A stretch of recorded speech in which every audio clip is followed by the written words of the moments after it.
شكرا يا ربي شكرا هديت قلبي. الحمد لله رب العالمين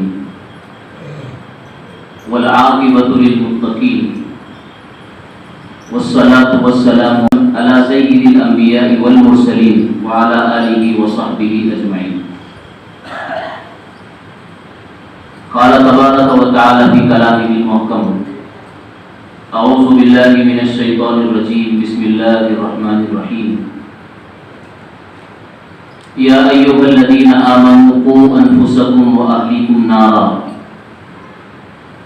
وقال تبارك وتعالى: إن من أزواجكم وأولادكم عدوا لكم فاحذروا.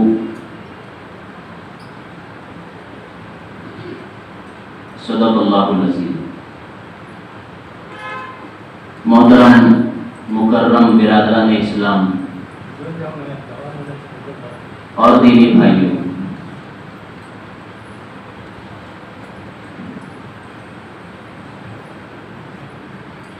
اللہ رب العزت نے انسانوں میں دو قسم بنائی ہے. پہلی قسم ہے مرد اور دوسری قسم ہے عورت،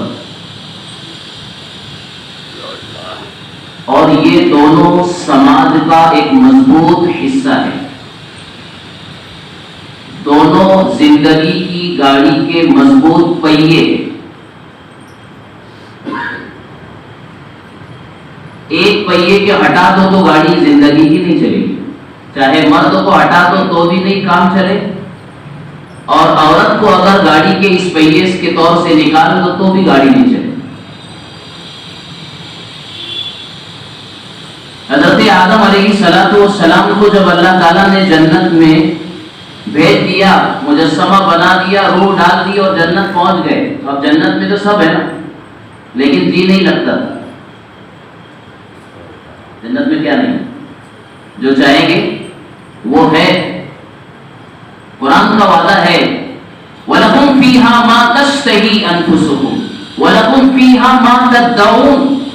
جو طبیعت میں چاہت پیدا ہوگی جنت پہ وہ حاضر ہے. جو ڈیمانڈ کرو گے، طلب کرو گے، وہ بھی حاضر ہے. مَا تَدَّعُونَ کا مطلب جب سب تھا تو پھر بے چین کیوں تھے حضرت آدم علیہ السلام؟ اس لیے کہ اللہ تعالیٰ نے انسان کو بنایا اور اس کی فطرت میں تقاضے رکھے، کچھ چاہتے رکھی. اسے بھوک لگے گی، یہ تقاضا ہے اس کی طبیعت کا، تو اس کے لیے اللہ نے کھانے پینے کی چیزوں کا بھی انتظام کر دیا. اسے پیاس لگے گی تو اس پیاس کو بجھانے کے لیے پانی کا انتظام کر دیا، اور اللہ نے خود کیا ہے.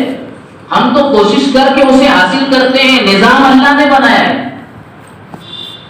وَأَنبَتْنَا فِيهَا مِن كُلِّ شَيْءٍ. اللہ نے زمین سے ہر چیز کو اگایا. اللہ خود فرما رہے ہیں: عِنَبًا وَقَضْبًا وَزَيْتُونًا وَنَخْلًا وَحَدَائِقَ غُلْبًا. ساری چیزیں ہم نے تمہارے لیے زمین سے برآمد کی. انتظام بھی اللہ نے کیا. ایسے ہی اللہ نے انسان کی طبیعت میں ایک کشش رکھی ہے، مرد کو عورت کی اور عورت کو مرد کی. یہ کشش ہے جو ایک کو دوسرے کی طرف کھینچتی ہے، مقناطیسی طور پر ایک دوسرے کو کھینچتی ہے. اور اس کے بغیر انسان کی عفت و پاک دامنی، انسان کی آبرو اور عزت محفوظ نہیں رہ سکتی ہے. اس لیے جن مذہبوں کے اندر تنہا زندگی گزارنے کا فیصلہ کیا گیا، جس کو ہم پادری کہتے ہیں، ان کے اپنے چرچوں میں اور عبادت گاہوں میں انہوں نے اپنے معبودوں کی عبادت گاہوں کو زنا سے گندا کر دیا. کیوں؟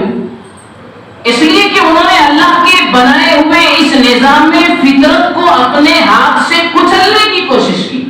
ہم تنہا رہیں گے، جس کو سنیاس لینا کہتے ہیں، گفاؤں میں زندگی گزاریں گے، بچوں اور بیوی سے کی جھمیلوں سے ہمیں کوئی واسطہ نہیں ہے. یہ کہنے کی بات ہے، لیکن اس فطرت کو اور اس نیچر کو کچلا نہیں جا سکتا ہے. اگر جائز راستے سے یہ ضرورت نہ پوری کی جائے تو ناجائز سینکڑوں نہیں ہزاروں راستے اس کے لیے کھل جاتے ہیں، جیسے آج دنیا میں کھلے ہوئے۔ میں آپ کو ایک تازہ بات مثال دیتا ہوں۔ ہمارے مالیگاؤں کا ایک ہمارا دوست ہے، ساتھی ہے، تعلق والا ہے، اس کی بیوی اس کے دور چلی گئی، 3 سال ہو گیا۔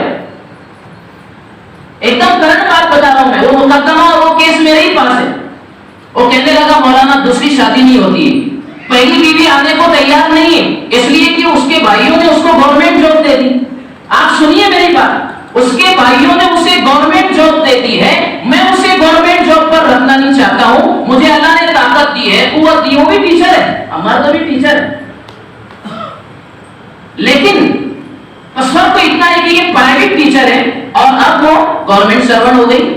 اب وہ کہتے ہیں مسئلہ یہاں اٹک گیا کہ ہم اسے گورنمنٹ جاب نہیں چھڑائیں گے، سرکاری نوکری نہیں چھڑائیں گے۔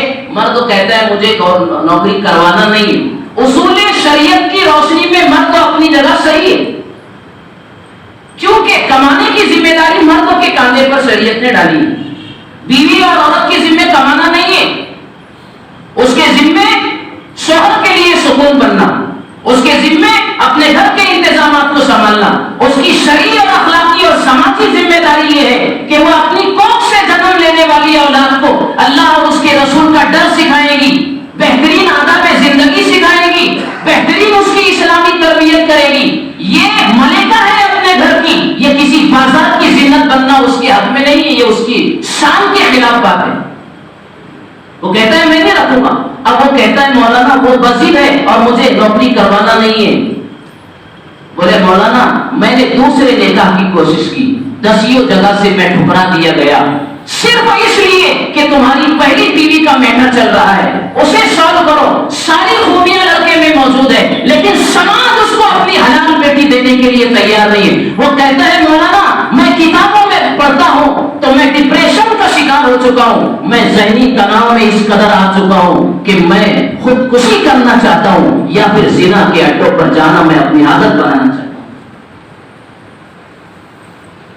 بتائیے آج جو واقعہ پورے ملک میں گشت کر رہا ہے، عائشہ عارف خان کا یہ واقعہ، جس نے خودکشی کی ڈرامائی انداز میں، جس نے اپنے خودکشی کے جو ہے کرنے کے جذبات کو، اس کی وجوہات کو ویڈیو بنایا، اس کو اپلوڈ کیا اور پوری دنیا میں اس کا یہ ویڈیو اس وقت وائرل ہو گیا۔ دشمنان اسلام نے اس کو اور زیادہ اچھالا، اسلام بدنام ہوا، مسلم سماج بدنام ہوا، لیکن اس کے پیچھے وجوہات کیا ہے؟ اس میں کون ذمہ دار ہے؟ کوئی کہتا ہے لڑکا ذمہ دار، اس کے سسرال والے ذمہ دار، کوئی کہہ رہا ہے کہ لڑکی نے جو ہے وہ کیا، وہ غلط کیا ہے، کوئی کہتا ہے کچھ، کوئی بات کچھ کہتا ہے۔ میرے بھائیوں سمجھنے کی بات یہ ہے کہ اللہ تعالیٰ نے، میں نے شروع میں کہا، مرد کو الگ قسم بنائی ہے اور عورت کو الگ قسم بنائی ہے۔ مردوں کے ذمہ کمانا ہے، مردوں کے ذمہ کمانے کی ذمہ داری ہے، باہر کی ذمہ داری مردوں کی ہے اور گھر کی ذمہ داری عورتوں کی ہے۔ ایک لڑکا اس لیے شادی کرے گا کسی خاتون سے کہ وہ خاتون اپنے ساتھ جہیز لائے گی، مال لائے گی، پیسہ لائے گی، تو پھر اس نکاح کرنے والے مرد کی مردانگی کہاں گئی؟ اللہ نے اسے مرد بنایا، اس کی مردانگی کہاں؟ یہ عام بھکاریوں جیسا تو نہیں ہے جو کسی کے در پہ جا بتا لگا کر 25-50 روپیے اور 100-200 روپیے کی بھیک مانگ لیتے ہیں دن بھر میں، لیکن اس سے زیادہ بڑا بھکاری وہ لڑکا ہے جو نکاح کرتے وقت اس کے ماں باپ سے اور اس کے اہل خانہ سے، سسرال والوں سے جہیز کی، پیسوں کی، گاڑی کی ڈیمانڈ کرتا ہے اور طلب کرتا ہے، یہ اس سے بڑا بھکاری ہے۔ نکاح اس لیے کیا گیا ہے، جس باپ نے اپنی بچی کو بڑے نازوں سے پال کر کے، خونے جگر پلا کر کے ایک انجان انسان کے حوالے کر دیا، اس کے پورے جسم کو، اس کی پوری آبرو کو اور اس کی زندگی کی ساری تمناؤں کو باپ نے اجنبی گھر کے حوالے کر دیا۔ وہ نہیں جانتا ہے اللہ کے سوا اس کا باپ، اس کی ماں لڑکی کی، کہ میری بچی کے ساتھ رات کے سناٹے میں کیا ہوتا ہے، ظلم ہوتا ہے، عزت و آبرو کو چھینا جاتا ہے، ذہنی ٹارچر کیا ہے، اسے ڈپریشن میں ڈالا جاتا ہے، اس کو جسمانی طور پر کچوکے لگائے جاتے ہیں اور اس کو تختہ تار پر یا کسی ندی میں کودنے پر آمادہ اور مجبور کیا جاتا ہے۔ اس کا باپ رات کے صحیح جانتا، وہ تو اس کا اللہ جانتا ہے۔ اس ملک کی لاکھوں بیٹیاں ہیں جو اس طرح آبرو اور عزت کی جو ہے زندگی میں قسم و قسم کی زندگی گزار رہی۔ ہم شادی سے پہلے شادی کا انتظام کریں میرے بھائی، جس میں ماں باپ کی ذمہ داری ہے۔ شادی سے پہلے شادی کا انتظام، ہم شادی کے لیے بڑے منڈپ کا، بڑے کھانے کا، ہے نا، بڑی بارات کا، ڈھیر ساری گاڑیوں کا انتظام تو ضرور کرتے ہیں۔ بولو سماج میں ایسا ہو رہا ہے کہ نہیں ہو رہا ہے؟ جو ہو رہا ہے، جو آپ اپنی آنکھوں سے دیکھتے ہیں، میں اسے ہی واضح کر رہا ہوں، میں اپنی طرف سے تو کچھ بڑھا نہیں رہا ہوں، لیکن شادی سے پہلے اس بچے کے پرائیویٹ کمرے کا انتظام ماں باپ کو سجائی نہیں دیتا۔ جو کرتے ہیں وہ کرتے ہیں، لیکن عام ماحول اس کا نہیں۔ شریعت نے کیا کہا ہے؟ جب بچہ اور بچی بلوغت کی عمر کو پہنچ جائے، قریب ہو جائے بالغ ہونے کے، ان کے بستروں کو الگ کر دو۔ اب گھر میں بیٹا الگ سوئے گا اور سگی بیٹی الگ سوئے گی۔ یہ احکام شریعت کو میں بہت کھول کر آپ کے سامنے پیش کر رہا ہوں، اس لیے کہ ہمارے مسجدوں کے ممبر و محراب اس طرح کی باتوں سے اب تک خاموش رہے ہیں۔ یہ حکم شریعت ہے کہ لڑکا اور لڑکی جب بلوغت کی عمر کو پہنچ جانے قریب ہو جائے تو ان کے بستر اور خوابگاہوں کو جدا کر دو، بستر الگ کر دو، تاکہ کسی طرح کی کوئی بدعنوانی، کوئی طرح کی کوئی غلط چیز گھر میں پنپنے نہ پائے اور خواہشات کا غلبہ ہو کر کے کوئی کسی کی آبرو کو لینے والا نہ بن جائے۔ کتنا پاکیزہ نظام، کتنی ستھری تعلیمات، کتنا بہترین نظام زندگی ہماری شریعت نے، اسلام نے جیسے پیارے مذہب نے ہم کو عطا فرمایا ہے، لیکن ہم آداب زندگی اپنی اولاد کو سکھانے کے لیے تیار نہیں۔ پہلے بات تو یہ ہو رہی تھی کہ نوجوان حضرات اپنی ذمہ داری کیا ہے یہ سمجھے، کمانا ان کی ذمہ داری ہے، بیوی سے کمانے کی حرص اور لالچ بالکل نہیں رکھنا چاہیے۔ باپ نے تو جگر کا ٹکڑا دیا ہے نا ہمیں، یہ طے کرنا ہوگا کہ سماج میں جہیز اور یہ ساز و سامان جس کو جہیز کہتے ہیں نکاح کے موقع پر، یہ کوئی چیز نہیں ہے، نکاح کا کوئی حصہ نہیں ہے۔ یہ ملے بھی تو لینے سے انکار کرنا چاہیے، ڈیمانڈ کرنا تو، مانگنا تو حرام ہے کہ یہ چاہیے، یہ چاہیے، یہ چاہیے۔ جس بچی کا واقعہ چل رہا ہے اس کے باپ نے 1.5 لاکھ روپیہ اس کے حوالے کیا تھا، اس کے بعد بھی اس کی ہوس ختم نہیں ہوئی، اس کو ذہنی ٹارچر کیا گیا، پریشان کیا گیا، ماں باپ کی خاموشی بھی رہی، وہ مجبور رہے، دبے رہے، اس لیے کہ غریب گھرانے سے ان کا تعلق ہے۔ جن معتبر چینل والوں نے ان کی ڈیٹیل بیان کی ہے اس میں ایک بات یہ بھی سامنے آئی ہے کہ راجستھان کے جالور کی یہ اس کا ننیال تھا جو اس کا سسرال بنا بعد میں، لڑکی ہے احمد آباد کی، سسرال ہے جالور جو راجستھان کے اندر ہے، اس کے ماما جو ہے ماموں اور نانا وہاں رہتے ہیں، یہ بچی وہاں رہتی تھی، کالج پڑھتی تھی اور کالج کے زمانے سے اس کے ساتھ تعلق ہوا تھا۔ یہ ایک مصیبت بنی ہوئی، ہمارے لڑکے اور لڑکیوں کا آپس میں ناجائز تعلق، اس کا نتیجہ تو یہی آنے والا ہے نا، پیار کی شادی، پیار کی شادی،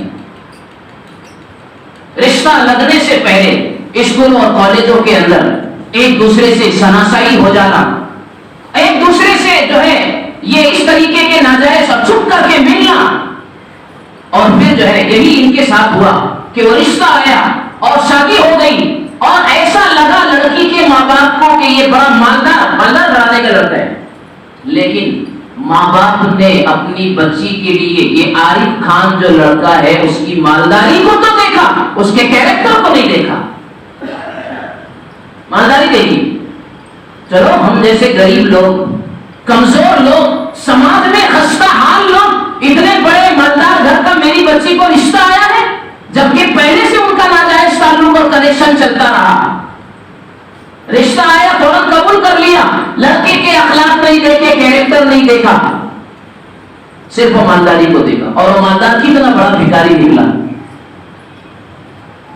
جس نے اس بچی کو اپنی جان پانے کے حوالے کرنے پر مجبور کیا. ہم یہ نہیں کہتے کہ بچی نے صحیح کیا، خودکشی حرام ہے، میں 2 بات میرا اس پہ ابھی بولتا ہوں، لیکن دیکھا کیا گیا، اس کی مالداری.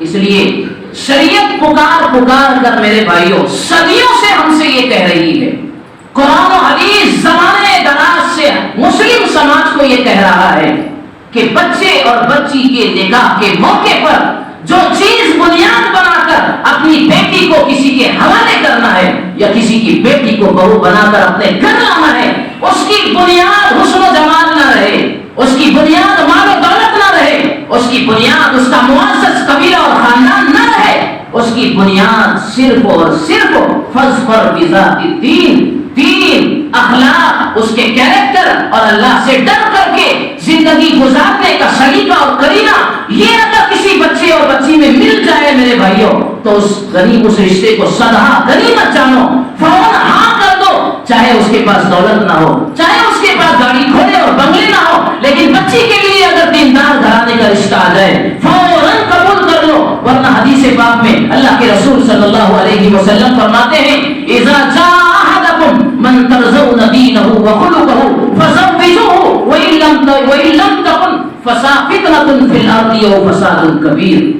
کتنی واضح بات رسول اللہ صلی اللہ علیہ وسلم نے بیان فرمائی کہ دیکھو سماج کے مسلمانوں خاص طور پر جب تمہارے پاس کسی گھرانے کا ایسا رشتہ آ جائے من ترضون دینہ وخلقہ، جس کے دین پر تمہیں اعتماد ہو، جس کے اخلاق سے تم خوش ہو جائے، ایسے با اخلاق اور دیندار لڑکے کا اگر رشتہ آ جائے، چاہے لڑکے کا ہے چاہے لڑکی کا ہے، دونوں طرف سے بات ہے، تو فزوجوہ، اس کا رشتہ اور اس کا نکاح کر دو. آگے سنیے رسول اللہ صلی اللہ علیہ وسلم فرماتے ہیں وَإِن لَمْ تَكُنْ فِتْنَةٌ فِي الْأَرْضِ وَفَسَادٌ كَبِيرٌ. اگر تم نے دینداری کو ٹھکرایا، اس کے اچھے اخلاق و کیریکٹر کو نظر انداز کیا، مالداری دیکھی، حسن و جمال دیکھا، دولت و شہوت کے نقشے اگر دیکھے اور دیندار بچے کا رشتہ، بچی کا رشتہ ٹھکرایا، اللہ کے رسول کہہ رہے ہیں، میں نہیں کہہ رہا ہوں، تکن فتنۃ فی الارض، زمین میں فتنہ برپا ہوگا. آگے اللہ کے رسول کہتے ہیں وہ فساد کبیر، بڑا فساد زمین میں آئے گا. کیا یہ فساد نہیں ہے کہ جہیز کے ڈیمانڈ کو پورا نہ کرنے کی بنیاد پر، خواہشات کو مکمل نہ کرنے کی بنیاد پر صرف ایک عائشہ نے نہیں آنچ پھانسی، ایک عائشہ نے اپنی خودکشی کا مظاہرہ نہیں کیا، بلکہ نہ جانے ملت کی، امت کی کتنی عائشائیں ہیں، کتنی بیٹیاں ہیں جو اس طرح سے اپنی جان دے کر کے پورے سماج کے لیے عبرت کا نشان بن چکی ہے. سماج اس میں پورا ذمہ دار ہے. ہم سماج کے لوگ ہیں میرے بھائی، میں آپ ہر کوئی، چھوٹا بڑا، کلکم راعی وکلکم مسئول عن رعیتہ. حدیث میں اللہ کے نبی نے فرمایا سب ذمہ دار ہو، پورا سماج اس طرح کے واقعات کا ذمہ دار ہے. میں اپنے مالیگاؤں کا ایک واقعہ اور آپ کو بتاتا ہوں. چند سال پہلے ایک لڑکا، ایک آدمی اپنی بیوی کو مار رہا ہے. کیسے مار رہا ہے پتا؟ ہمارے مالیگاؤں میں جو بھیم ہوتی ہے نا، بھیم جو تاغا لگتا ہوتا ہے، تانا بانا، اس کو ڈنڈوں سے اٹھایا جاتا ہے تاغوں پر. کتنا وزندار ہوتا ہے مولانا دھولیا وغیرہ سب جانتے ہیں، اس سے مار رہا ہے اپنی عورت، اتنا موٹا ڈنڈا. مجھے بتائیے آپ اس جو ہے، اور جب مارنے لگا شوہر تو اس کی ماں یعنی ساس بچی کی، لڑکے کی ماں، اس کی بہنیں، وہ سب اوپر والے منزلے پہ چلے گئے.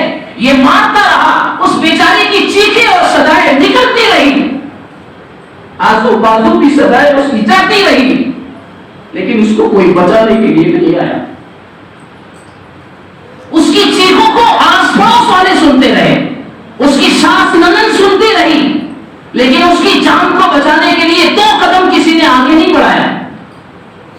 قرآن کریم کہتا ہے من قتل نفسا فکانما قتل الناس جميعا، جس نے ایک جان اگر کسی کی لی اور قتل کیا، فکانما قتل الناس الناس جميعا، گویا اس نے ساری انسانیت کا قتل کیا ہے۔ اگر گھر میں کسی بہو کو اگر جلایا جاتا، اسے مارا جاتا ہے اور اس کی جان لی جاتی ہے، تو صرف مارنے والا مجرم نہیں ہوتا میرے بھائیوں۔ میں یہ بات اپنی طرف سے نہیں کہتا ہوں، قرآن و حدیث کا مزاج ہم کو یہ بتا رہا ہے کہ ہم پورے اس قتل کے ذمہ دار ہیں، ہم پورے اس قتل کے ذمہ دار ہیں۔ آخر سماج تماشائی کیوں بن جاتا ہے؟ کسی کے پرابلم کو سالو کرنے کے لیے سماج کے لوگ آگے کیوں نہیں بڑھتے ہیں؟ کسی مظلوم باپ کی صداؤں پر لوگ کام کیوں نہیں کرتے ہیں؟ کسی بیٹی کو انصاف، عزت و آبرو کی حفاظت کے لیے ذمہ دار لوگ آگے کیوں نہیں بڑھتے ہیں؟ لوگ تماشا بن کر کے کسی کا نظارہ کیوں دیکھنے لگتے ہیں؟ میرے بھائیوں، جب تک یہ کھیل سماج میں چلتا رہے گا، سماج اسی طرح سے ڈوبتا رہے گا، مرتا رہے گا، ختم ہوتا رہے گا اور اس کا کوئی پرسان حال نہیں ہوگا۔ زندگی اللہ تعالیٰ کی امانت ہے، یہ زندگی میری آپ کی نہیں ہے، یہ زندگی اللہ کی امانت ہے۔ ایک ایک اندر سے نکلنے والی سانس اور ایک ایک باہر سے اندر جانے والی سانس، اس کا مالک اور خود اس کا مالک صرف اور صرف اللہ ہے۔ ہم اپنے ہاتھ سے اپنے بدن پر ایک خراش نہیں لگا سکتے۔ خودکشی کرنا اور مکمل جان کو لے لینا دور کی بات ہے، اس کو خراش نہیں لگا سکتے۔ اسی لیے حضرات فقہاء نے مسئلہ یہ لکھا ہے کہ ڈاکٹر کو آپریشن کے موقع پر جتنے چیر پھاڑ کی اور جتنے آپریشن کی ضرورت ہے، ڈاکٹر اتنا ہی آپریشن کرے گا، اس سے زائد اس کو اجازت نہیں ہے۔ اللہ کا نظام ہے، نظام شریعت ہے۔ اگر پھوڑا اور پھنسی ہے، اسے نستر لگانا ہے اور حیا کی جگہ اور سطر کی جگہ پر ہے۔ حضرات فقہاء لکھتے ہیں کہ کپڑا بدن سے اتنا ہی ہٹایا جائے گا جتنا ڈاکٹر کو نستر مارنے کے لیے کپڑے کو ہٹانے کی ضرورت ہے۔ کتنی پاکیزہ تعلیمات ہے، کتنی ستھری تعلیمات ہے، لیکن چلے گا کون ان تعلیمات پر؟ میرے بھائیوں، جمعہ کا وقت تو ہمارا اتنا زیادہ نہیں ہوتا ہے کہ اس میں تفصیلی بات کی جائے، اس لیے ایک اہم چیز کہ شادی کرنے سے پہلے اپنے بچوں اور بچیوں کو آداب زندگی سکھایا جائے، آداب زندگی سکھایا جائے۔ ان کی خوشیوں میں ہم جیسے شریک ہوتے ہیں کپڑوں سے اور ہر چیز جو شادی کے موقع پر ضروری ہوتی ہے، اس سے کہیں زیادہ بچیوں کو اور بچوں کو آداب زندگی سکھایا جائے۔ لڑکوں کو یہ بتایا جائے کہ یہ تمہاری بیوی ہے، کسی کے گھر سے آنے والی غلام اور لونڈی اور باندی نہیں ہے کہ تم اسے جوتوں کی نوک پر رکھ کر اسے ہمیشہ ٹھکراتے رہو گے۔ رسول اللہ صلی اللہ علیہ وسلم نے حجۃ الوداع کے موقع پر فرمایا تھا، اتقوا النساء، اتقوا اللہ فی النساء، اتقوا اللہ فی النساء۔ لوگوں، دنیا سے اب میں چلا جاؤں گا۔ رسول اللہ نے حجۃ الوداع کے موقع پر بہت اہم پیغامات اور میسج اس عالم اور اس امت کے نام دیے تھے۔ اس میں آپ نے فرمایا تھا اتقوا اللہ فی النساء وما ملکت ایمانکم، وما ملکت ایمانکم۔ میرے بھائیوں، اسی بات کو اپنے گھر لے کر چلے جاؤ تو ہماری زندگی کامیابی کی ڈگر پر چل پڑے گی۔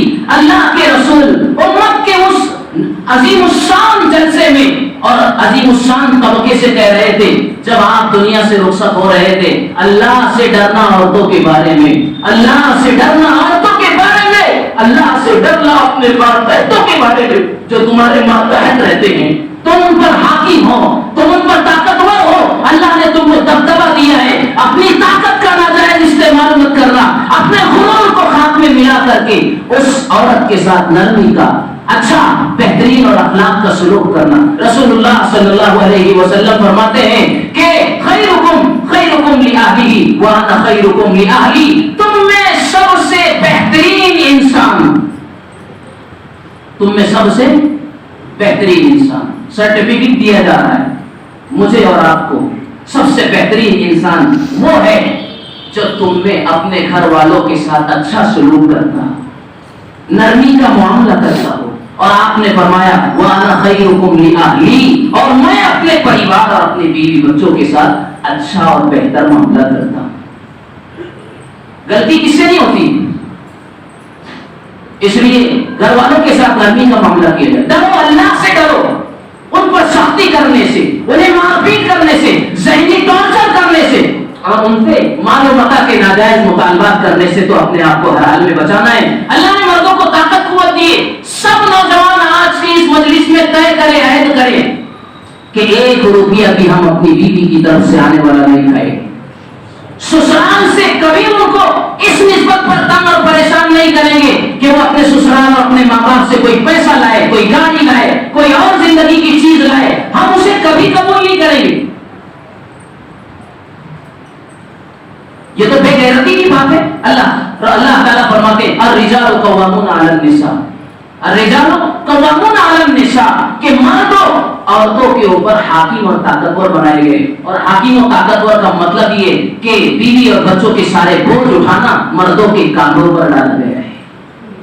تو یہ کہ ہم سب سے پہلی یہ چیز کہ ناجائز طریقے سے آنے والا مال ہمارے لیے حرام رہے گا. نمبر 2, بچوں کو آداب زندگی سکھایا جائے. لڑکیوں کو بھی یہ بتایا جائے کہ سسرال میں تم جانے والی ہو, اجنبی جگہ ہے, وہاں تمہیں ادب و احترام کے ساتھ رہنا ہے. مسئلہ یہ ہے میرے بھائیوں, یہ جو واقعہ پیش آیا ہے یا اس طریقے کی جو واقعات پیش آتے ہیں اس میں یہی بات ہے کہ پہلے سے ناجائز تعلقات. میں نے آیت بات پڑھی ہے, اپنی اولادوں کو جہنم کی آگ سے بچاؤ جس کا ایندھن لوگ اور پتھر ہوں گے. آج اولاد کے تعلق سے سب چیزوں کی فکر تو کی جاتی ہے. یہ اچھا کپڑا پہنے, یہ اچھا کھانا کھائے, یہ اچھے مکان میں رہے, لیکن اس کی فکر قطعاً ایک انسان نہیں کرنے کو تیار ہے آج کے سماج میں کہ میرا بچہ دیندار بن جائے اور سماج کا ایک بہترین انسان بن جائے. اس کی فکر بہت کم لوگ کر رہے ہیں اس وقت. حضرت مولانا تقی عثمانی صاحب فرماتے ہیں ایک شخص میرے پاس آیا اور بڑا تعجب گزار انسان ہے, تعجب گزار انسان, اور کہنے لگا مولانا میرا بچہ گریجویٹ ہو گیا اور اس کو اچھی ملازمت بھی مل گئی ہے, اتنے ہزار اس کی تنخواہ ہے, لیکن دھیرے سے وہ کہتا ہے لیکن کہ وہ ذرا سا بے دین ہو گیا ہے. اللہ کیا کہتا ہے؟ ذرا سا بے دین ہو گیا ہے. یعنی کہ بے دین ہو جانا بہت معمولی بات, گریجویٹ ہو جانا اتنی اہم چیز, 50,000 کی تنخواہ لینا اتنی اہم چیز ان کے پاس, اور بے دین ہو جانا تو کہتا ہے ایک تہجد گزار آدمی کا کہنا ہے کہ میرا بچہ تھوڑا بے دین ہو گیا ہے. بے دین ہو گیا تو لٹ گیا, بے دین ہو گیا تو برباد ہو گیا. یہ بات ہے, اتنی آسانی سے انہوں نے کہہ دیا بے دین ہو گیا. میرے بھائیوں, ہم یہ کہتے ہیں کہ ہم نے اولاد کو بہت سمجھایا لیکن یہ مانتے نہیں ہیں. لیکن قرآن کریم کہتا ہے قُوْدُوهَا النَّاسُ وَالْحِجَارَةُ قُوا أَنفُسَكُمْ وَأَهْلِيكُمْ نَارًا, انہیں آگ سے بچاؤ. جیسے مثال دی قرآن نے, آگ جب جل رہی ہو, بچہ اس کے قریب جا رہا ہو, ہم اسے بولتے ہیں بچہ آگ ہے, بس ادھر مت جاؤ, جل جاؤ گے, برباد ہو جاؤ گے, چٹکا لگ جائے گا.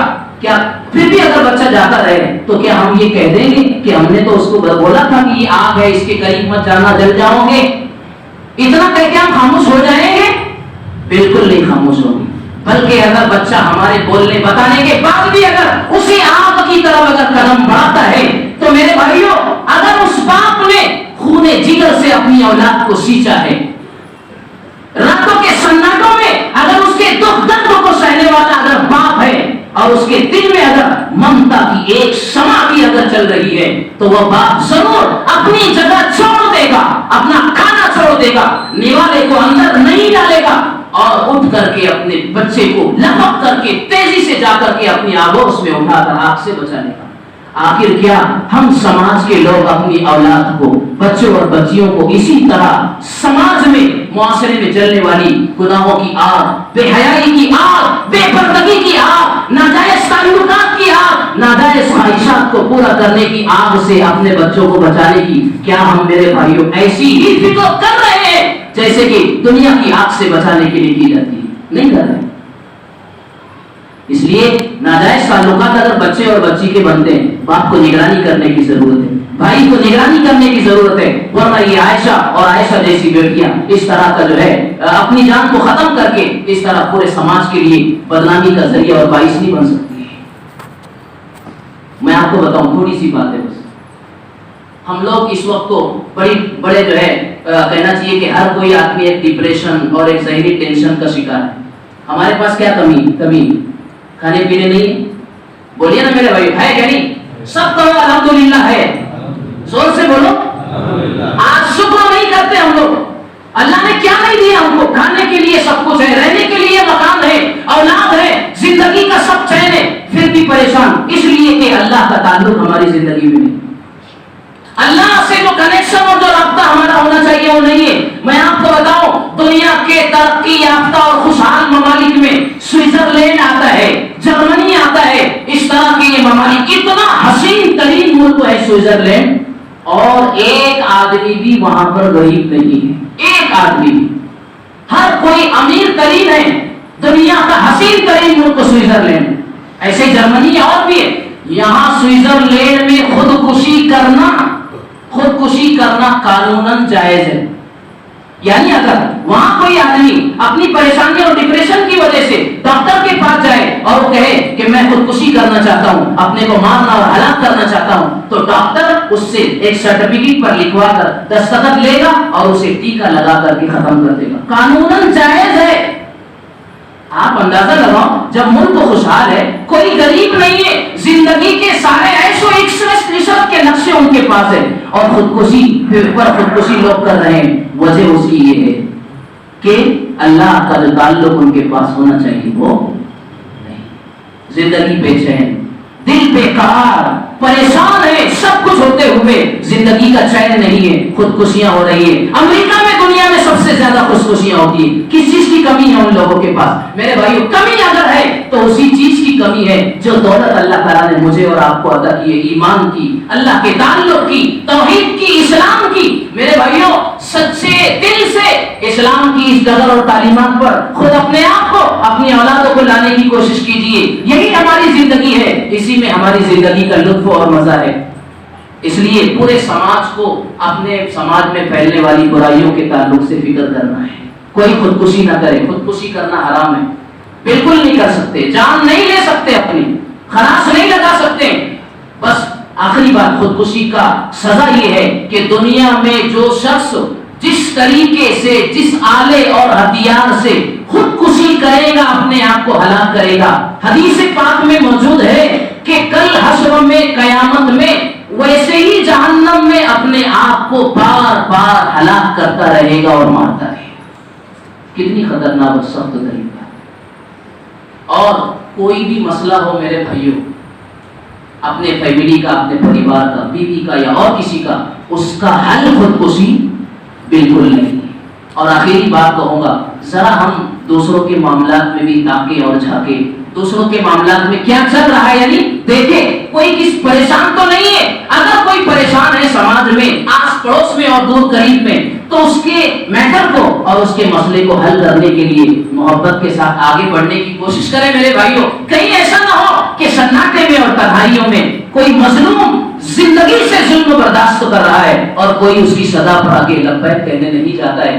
ایسی خاموشی، سماج کا ایسا تماشائی بننا میرے بھائیوں سماج کو لے ڈوبے گا. اللہ تعالیٰ مجھے، آپ کو، ہم سب کو، پوری امت کو خودکشی سے، حرام کاری سے بچائے اور زندگی کا اللہ ہم سب کو سکون عطا فرمائے. وآخر دعوانا الحمدللہ.